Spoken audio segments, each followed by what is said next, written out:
नमस्कार फ्रेंड्स, स्वागत है आपका हमारे YouTube channel home science BA पर।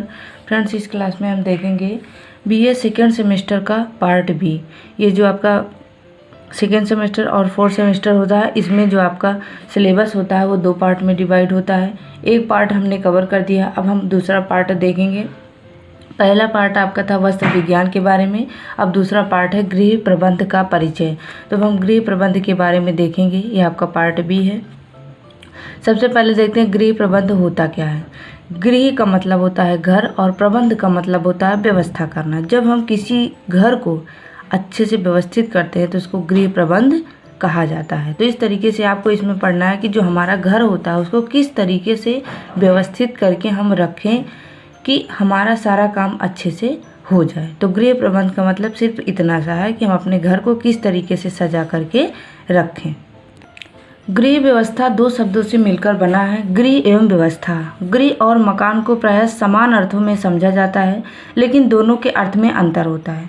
जो मकान होता है वो हमारा जो ईंट पत्थर सीमेंट लकड़ी पत्थर से बना होता है, लेकिन जो हमारा घर होता है वो हमारे परिवार के सदस्यों से प्रेम से भावना से अपनेपन से बना होता है। तो इस तरीके से गृह और जो है घर और मकान में भी अंतर होता है। मकान हम किराए का ले लेते हैं, जा कर के रहने लगते हैं, लेकिन जो हमारा घर होता है उसमें हमारे सभी परिवार के सदस्य एक साथ प्रेम के साथ रहते हैं, तो उसको घर कहा जाता है। तो इस तरीके से हम इंग्लिश में एक परिभाषा भी देख सकते हैं कि कहा गया a house is built by hand. जो हमारा मकान होता है वो हाथों से बनाया गया होता है। Out A home is built by heart. जो हमारा घर होता है वो हृदय से बनाया गया होता है। तो इसका मतलब आप समझ सकते हैं कि घर और मकान में किस तरीके के अंतर होते हैं। तो गृह का मतलब होता है घर। गृह व्यवस्था एक अदृश्य मानसिक प्रक्रिया होती है जो सभी परिवारों में आवश्यक रूप से संपन्न की जाती है। जो हमारी गृह व्यवस्था होती है वो एक मानसिक प्रक्रिया पे डिपेंड करता है। ये हमारे मस्तिष्क पे ही डिपेंड करता है पूरी तरीके से कि कौन अपने घर को किस तरीके से व्यवस्थित करके रखता है। सभी परिवारों की आवश्यक रूप से संपन्न की जाती है। कहीं कहीं यह सोच विचार कर तो कहीं कहीं अनजाने में प्रयुक्त होती है। तो इस तरीके से सब अपने अपने घर को अपने अपने हिसाब से अच्छे से व्यवस्थित करके रखते हैं। अब हम गृह व्यवस्था की कुछ परिभाषाएं देखेंगे। परिभाषा के हिसाब से और हम अर्थ स्पष्ट समझेंगे। ग्रास एवं कैंडल के अनुसार सरल एवं संक्षिप्त अर्थों में व्यवस्था जो अर्थात हमारे पास जो उपलब्ध है उसका उपयोग हम जो चाहते हैं उसे प्राप्त करने हेतु। तो इस तरीके से इन्होंने सरल शब्दों में कहा है कि हमारे पास जो भी साधन है जो भी उपलब्ध है उसका उपयोग जो हम करना चाहते हैं उसको अच्छे से प्राप्त करें, तो वो क्या कहा जाता है कि गृह व्यवस्था कहा जाता है। उसके बाद एक दो परिभाषा और हम देखेंगे। डॉक्टर विद्यावती मलैया के अनुसार घर के स्वरूप को कला के विभिन्न सिद्धांतों का प्रयोग करके व्यवस्थित रूप देना ही गृह व्यवस्था होता है। जो भी हमारे पास उपलब्ध साधन होते हैं उसको कलात्मक तरीके से व्यवस्थित कर देना ही गृह प्रबंध कहलाता है। ग्रास एवं कैंडल की गृह व्यवस्था पर कई सारी परिभाषाएं हैं। हम एक और परिभाषा देखेंगे। ग्रास एवं कैंडल के अनुसार कि व्यवस्थापन की प्रक्रिया के विभिन्न चरण वास्तव में निर्णयों की श्रृंखला मात्र होते हैं, जिसके प्रत्येक निर्णय उसके पूर्व के निर्णय पर आधारित होता है। जो हमारा गृह व्यवस्था होता है वो निर्णय पे डिपेंड करता है। एक निर्णय लेते हैं फिर उस कार्य को करते हैं, जब वो पूर्ण हो जाता है फिर अगला निर्णय लेते हैं फिर उस कार्य को पूर्ण करते थे। तो इस तरीके से यही श्रृंखला हमारा चलता रहता है। उसके बाद गृह व्यवस्था का अर्थ हम कुछ चित्रों के माध्यम से समझेंगे, तो इससे आपको और क्लियर स्पष्ट हो जाएगा। जैसे यह परिभाषा निम्न चित्रों द्वारा स्पष्ट की गई। जैसे गृह व्यवस्था एक मानसिक प्रक्रिया है। ये तो मानसिक प्रक्रिया होती है जिसमें मस्तिष्क पर निर्भर होता है, जिसमें आयोजन किया जाता है, नियंत्रण किया जाता है और मूल्यांकन किया जाता है। यही तीनों कार्य के द्वारा हमारा गृह व्यवस्था किया जाता है। ये आयोजन नियंत्रण मूल्यांकन आपको अगले चैप्टर में हम समझाएंगे। उसके बाद देखते हैं आयोजन नियंत्रण मूल्यांकन के द्वारा जो भी हमारे पारिवारिक साधनों का उपयोग करके जो भी हमारे पास पारिवारिक साधन होते हैं, ठीक है। पारिवारिक साधन में दो तरीके की होती हैं, एक मानवीय साधन होती है, एक अमानवीय साधन होते हैं। तो ये जो है अमानवीय साधन है, जैसे धन हो गया, समय संपत्ति भौतिक वस्तुएं सामुदायिक सुविधाएं। उसके बाद इधर मानवीय साधन हो गया शक्ति ज्ञान रुचियाँ कौशल अभिवृत्तियाँ योग्यताएँ। तो इन दोनों का प्रयोग करके पारिवारिक मूल्यों एवं लक्ष्यों की प्राप्ति की जाती है, वह गृह व्यवस्था कहलाता है। तो आप देख रहे हैं किस तरीके से सीरीज बनी हुई है। सबसे पहले यह मानसिक प्रक्रिया होती है जिसमें आयोजन नियंत्रण और मूल्यांकन का प्रयोग के द्वारा हमारे पास जो भी साधन उपलब्ध होते हैं, चाहे वो अमानवीय हो चाहे मानवीय हो। तो पारिवारिक साधनों का, इन दोनों साधनों का प्रयोग करके हमारे पारिवारिक मूल्यों एवं लक्ष्यों की जब हम प्राप्त करते हैं तो उसको गृह व्यवस्था कहा जाता है। ये कहा जाता है कि हमने अपने घर को अच्छे से व्यवस्थित कर लिया।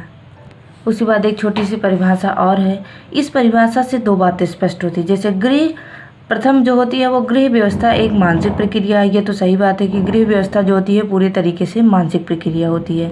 दूसरी बात क्या है कि गृह व्यवस्था प्रक्रिया के निश्चित उत्तरोत्तर सोपान होते हैं। एक निश्चित सीरीज होती है कि स्टेप बाय स्टेप इसके बाद इसको, इसके बाद इसको, इसके बाद इसको हम करते हैं। तो पहला तो मानसिक प्रक्रिया हो गई, दूसरा जो हो गई वो निश्चित सोपान होता है। उसके बाद एक परिभाषा हम और देखते हैं। निकिल एवं डॉर्सी के अनुसार जो हमारा घर का व्यवस्था होता है, गृह प्रबंध होता है, वो क्या होता है। आप गृह प्रबंध को अच्छे से समझ लेंगे तो आपको पूरा जितना भी आगे का सिलेबस है पूरा अच्छे से समझ में आ जाएगा, क्योंकि आपको पूरा टॉपिक जो है गृह व्यवस्था का ही पढ़ना। तो इसीलिए सबसे ज़रूरी, सबसे आवश्यक है आपको कि अच्छे से आप गृह प्रबंध को समझ लें। तो यहाँ पर निकिल एवं डॉर्सी के अनुसार हम देखेंगे चित्र के माध्यम से इन्होंने कैसे समझाया है। जैसे सबसे पहले क्या होता है, हमारे घर का संपूर्ण वातावरण होता है, इसमें मूल्य होते हैं और लक्ष्य होते हैं। उसके बाद समस्याएं एवं परिस्थितियां होती हैं। हमारे घर के वातावरण में समस्याएं और उस परिस्थितियों का समावेश होता है। उसके बाद अब हम आते हैं कि हमारे पास दो बातें होती हैं। एक अवलोकन एवं सूचनाओं का मानसिक संग्रह होता है, एक आलोचनात्मक विचार होता है। उसके बाद दोनों में होता है निर्णय लेना। हम निर्णय लेते हैं कि हमें किस तरीके के कार्य करने हैं। निर्णय लेने के बाद जो हमारे पास व्यवस्थापन प्रक्रिया होती है जिसके माध्यम से हम कार्य करते हैं वो हो गया आयोजन, संगठन, नियंत्रण और मूल्यांकन। इन प्रक्रिया को प्राप्त करने के बाद जो हम आगे प्राप्त करते हैं वो साधनों का उपयोग करते हैं। तो इस तरीके से एक तरीका ये भी था गृह प्रबंध को समझने का। तो आगे कोटिजिन जो है, कोटिजिन के अनुसार एक परिभाषा दी गई है। तो इनके सबसे सरल और सबसे आसान परिभाषा कि गृह व्यवस्था एक व्यवहारिक विज्ञान है। इनके हिसाब से जो हमारा गृह प्रबंध है, गृह व्यवस्था है, पूरी तरीके से व्यवहारिक विज्ञान है। उसके बाद एक परिभाषा और है राजामल पी देवदास के अनुसार। इनकी गृह व्यवस्था में पारिवारिक लक्ष्यों को प्राप्त करने हेतु पारिवारिक साधनों को उपयोग से संबंधित निर्णयों को सम्मिलित किया जाता है। तो इनके हिसाब से भी परिभाषा बहुत ही सरल है कि जो भी गृह व्यवस्था में हमारी पारिवारिक लक्ष्य होते हैं उसको प्राप्त करने के लिए जो भी हमारे पास पारिवारिक साधन होते हैं उसको उपयोग से करने के बाद निर्णय को सम्मिलित करके जो भी हम कार्य करते हैं वो गृह प्रबंध कहा जाता है। उसके बाद देखते हैं एक तरीका ये भी होता है समझने का, बहुत ही आसान तरीके से समझाया गया है कि सबसे पहले हम आयोजन करते हैं। जो भी व्यवस्था करना होता है सबसे पहले हम योजना करते हैं, आयोजन करते हैं। आयोजन करने के बाद हम क्रिया करते हैं।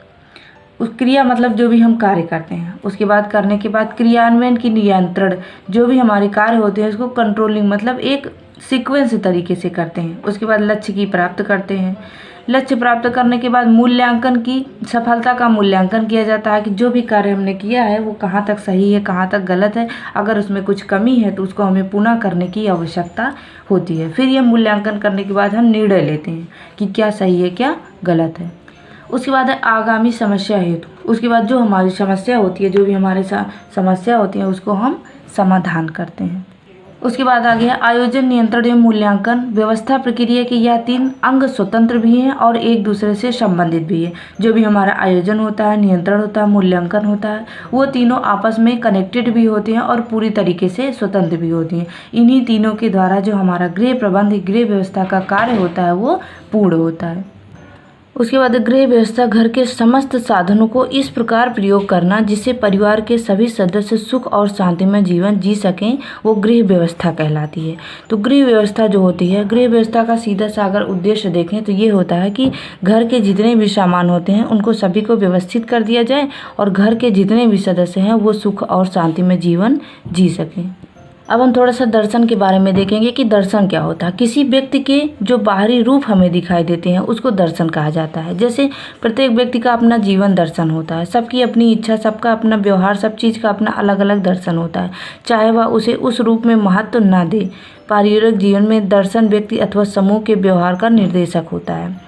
कुछ व्यक्ति तथा परिवार अपने दर्शनों को अपने दैनिक अनुभव और पारिवारिक स्थितियों और समस्याओं को सुलझाने से उत्पन्न ज्ञान से विकसित करते हैं। तो कुछ व्यक्ति ऐसे होते हैं जो परंपराओं और रीति रिवाजों से दर्शन ग्रहण करने की इच्छा रखते हैं।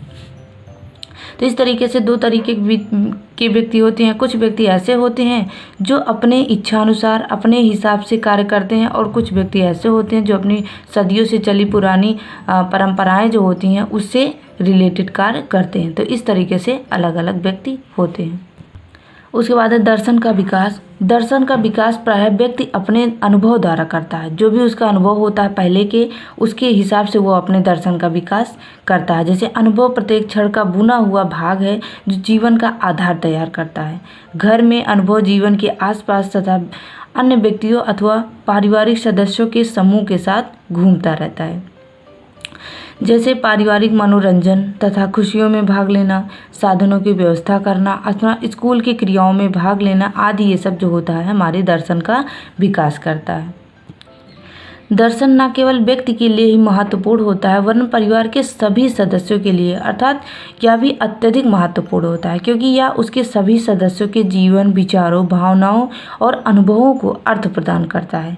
तो इसीलिए ये बहुत ही ज़्यादा महत्वपूर्ण होता है। यह मानवीय संबंधों में गुणों को विकसित करने, वातावरण, पारिवारिक अभिरुचि तथा क्रियाओं का चुनाव करने और विशेषकर जीवन में व्यवसाय तथा कार्य के चयन में अवसर प्रदान करता है। तो इस तरीके से पारिवारिक जीवन में दर्शन अधिक विशिष्ट रूपों में, इन रूपों में महत्वपूर्ण होता है। तो देखते हैं ये 3 रूप कौन कौन से होते हैं। व्यक्ति तथा पारिवारिक समूहों के व्यवहार के निर्देशक के रूप में, सभी सदस्यों को परिवार में पूर्णता तथा एकता की भावना प्रदान करने के आधार के रूप में, और चयन और निर्णयों को लेने के लिए न्याय तथा आधार प्रदान करने के रूप में। तो इस तरीके से व्यक्ति और परिवार इसी दर्शन के आधार पर अपने मूल्य और लक्ष्यों की स्थापना करते हैं। तो फ्रेंड्स, इस वीडियो में इतना ही। मिलते हैं अपने नेक्स्ट वीडियो में, नहीं तो वीडियो बहुत ही ज़्यादा लंबा हो जाएगा। वीडियो को पूरा देखें, ज़्यादा से ज़्यादा शेयर करें। वीडियो देखने के लिए धन्यवाद।